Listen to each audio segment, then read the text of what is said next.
I didn't even know it dropped. It was my phone. It's suspension. Okay, this is, believe it or not, this is actually a really important lesson for you to go over because, put that down so Blake can see. Yeah. Hi, Blake. Because actually, it's important to know the differences for things like medication. Okay, whenever you get medicine at the pharmacy and it's a liquid, it's important to know what type it is. Like a suspension, that's one of the types. Another one is a solution. A solution is what we've already talked about. That's a homogeneous mixture. You don't have to do anything in solutions, but a suspension, you got to be careful of. Not like it's going to hurt you. You just got to make sure you take it correctly. All right. So suspension is a mixture, basically, where the particles will settle out upon standing.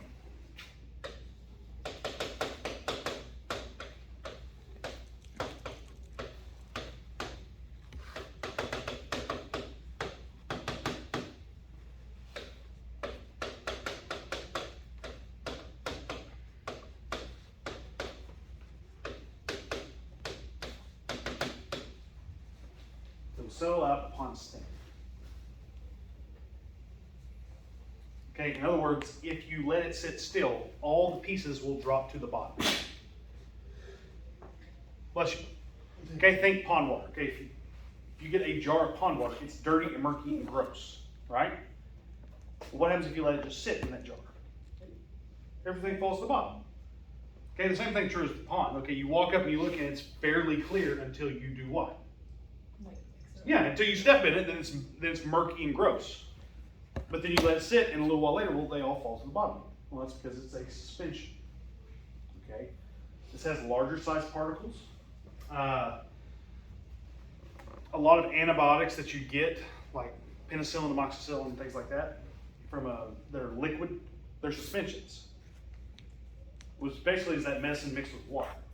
The problem with that is you have to shake it up before using it, because all the medicine settles to the bottom. On top is essentially water with some flavoring and color.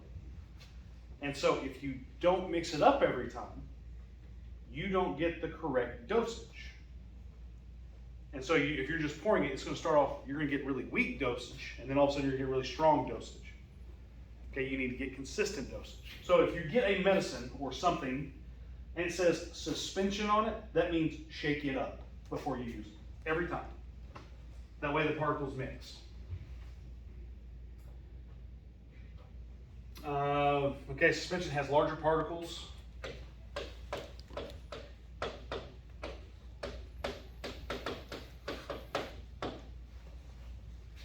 That's why they're going to sell out, because they're actually large enough that gravity is going to affect them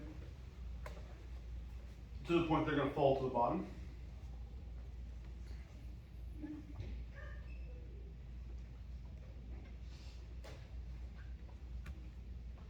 And when we say larger particles, the number is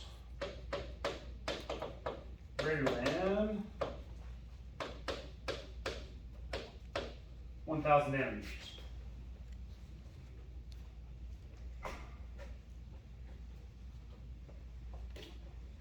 It's greater than 1,000 nanometers.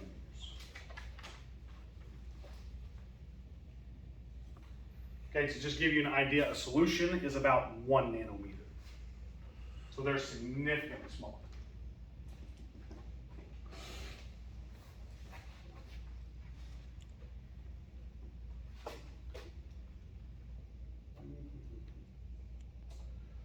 Particles in this are also large enough to filter out.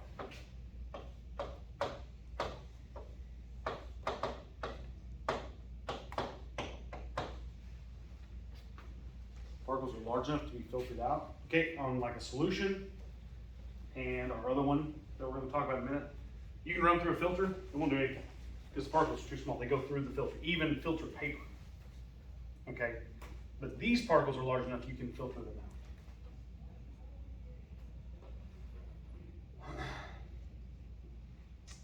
And it also exhibits a thing called the Tyndall effect, which is not going to be as important for this one as it is our next one, but it does show it.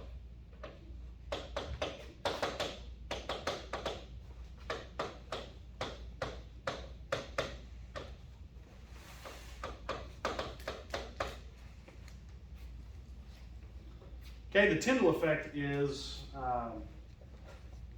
it says that particles, excuse me, let me kind of restart that. The particles are large enough that they're going to scatter light. In other words, light is going to bounce off them because the particles are big enough. And they're going to bounce enough off that we can notice it. All right? Okay, you're driving in the fog, right? What is unique about headlights when you're driving in the fog? It reflects.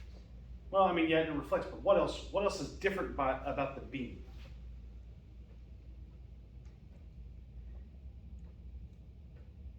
Smaller. No, not smaller. It's lower, it's a different color maybe? No, that's because you've got your fog lights on. Brighter?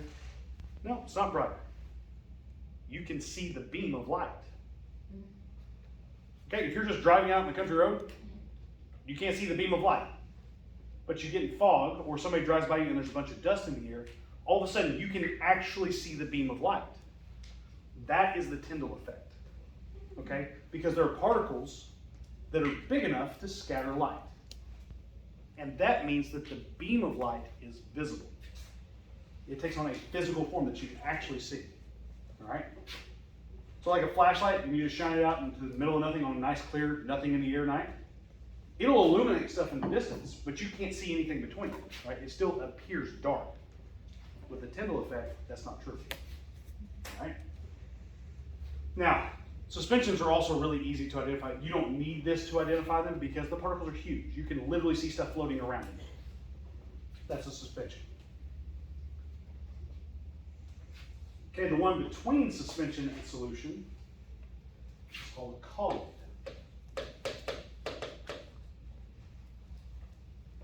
Colloid.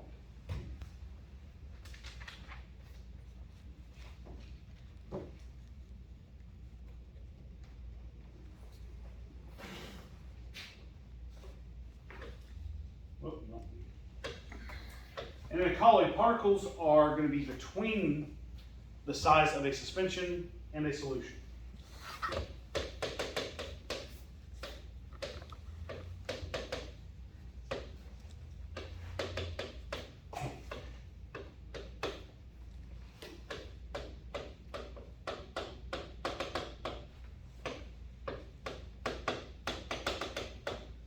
Okay, so basically,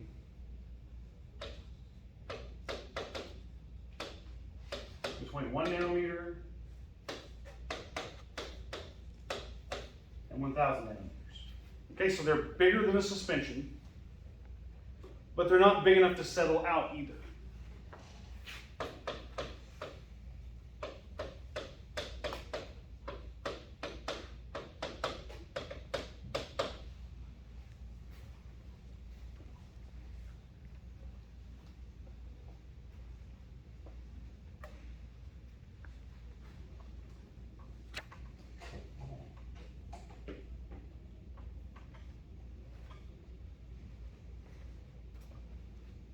Okay, because they don't settle out. Sometimes when you're looking at a colloid, it's hard to tell if it's a suspension or a colloid. It's hard to identify because if it's dissolved in water, then it just looks like a liquid. So we know it doesn't settle out. That's one thing that we can use to help identify. The other thing is it shows the Tyndall effect also. So if it doesn't settle out and it shows the Tyndall effect, it's a colloid.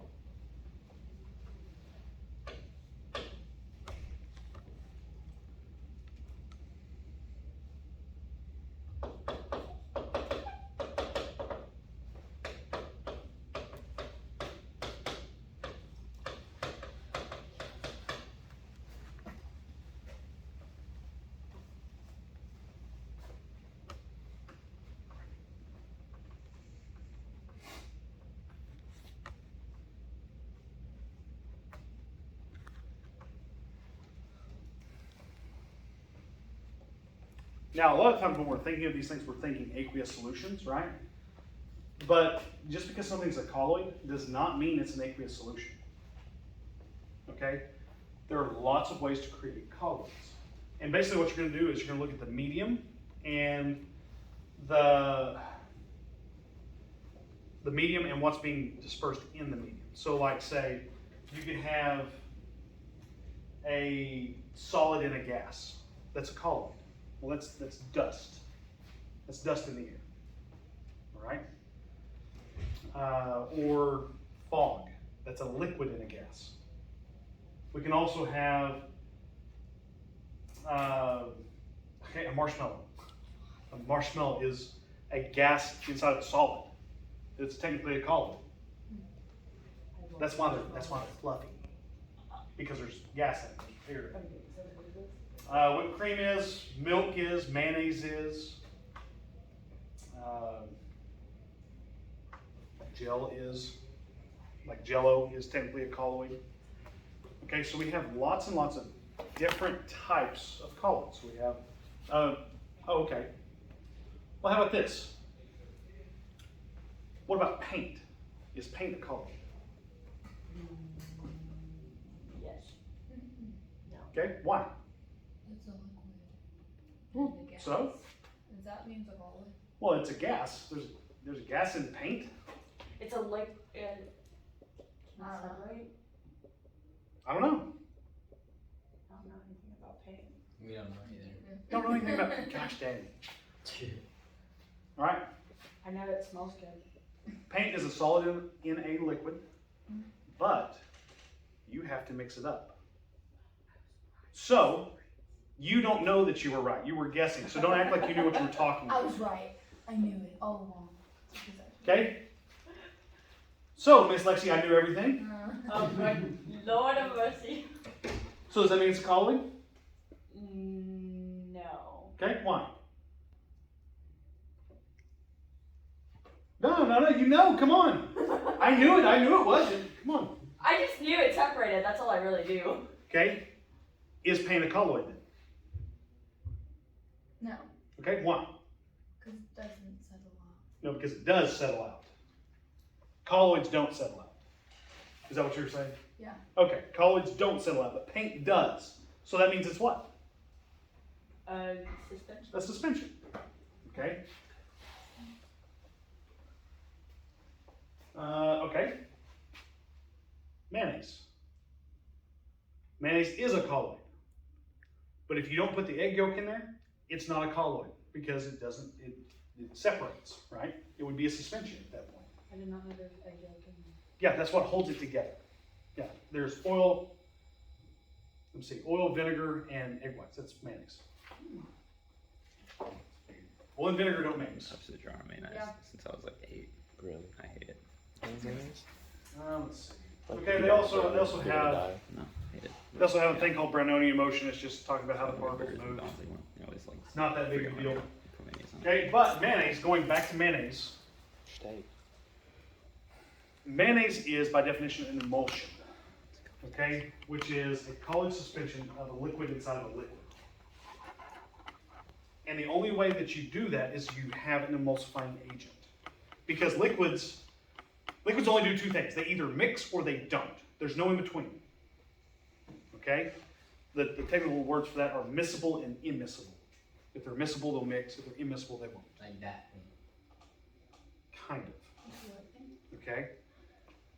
So to get a colloid, or to get two liquids that don't typically mix, to mix, you have to use an emulsifying agent. That's what the egg yolk is in mayonnaise. It makes sure that those particles that normally wouldn't mix together actually kind of halfway bond together because of polarity and things like that. All right? So to get an emulsion, you have to have an emulsifying agent, something to hold it together. And an emulsion, like I said, is just a colloid that is a liquid inside of a liquid. That's the only way that you're going to get that. Because if not, it's going to mix and you're going to have a suspension, or a solution, excuse me. You're going to have a solution. So kind of running back through everything in case we're talking about particle size. Solutions are little bitty tiny particles, 0.1 to 1 nanometer. Colloids are 1 to 1,000 nanometers. Suspensions are greater than 1 nanometer. All right, there's a lot bigger. Effect of light on these systems. If you shine a light into a solution, nothing happens. You don't get the Tyndall effect. But with a colloid and a suspension, you do get the Tyndall effect. It's one way that you can identify it. Gravity doesn't affect a colloid or a solution, but it does a suspension. That's why they settle out, because gravity affects it. You can filter a suspension, but not a colloid or a solution. And uniformity, okay, solution is a homogeneous mixture, colloid and a suspension are a heterogeneous mixture. Okay, colloids are identified as a heterogeneous mixture because of the Tyndall effect. Because of that, you're able to see particles. That's why it's identified. If you just look at it normally, it looks like a solution. It acts like a solution most of the time, except when it comes to light. And the difference between a homogeneous and heterogeneous mixture is being able to see different pieces of it, identify different portions. All right? That's section 3. You say that. You do have to be able to identify the different parts of suspension, solution, and a colloid. Okay, so it's basically particle size, knowing which particles are the biggest and the smallest, what light will do to it, what gravity will do to it, if you can filter it. That's basically the things that you need to know. All right? Any questions on it? Okay. Bye, Blake.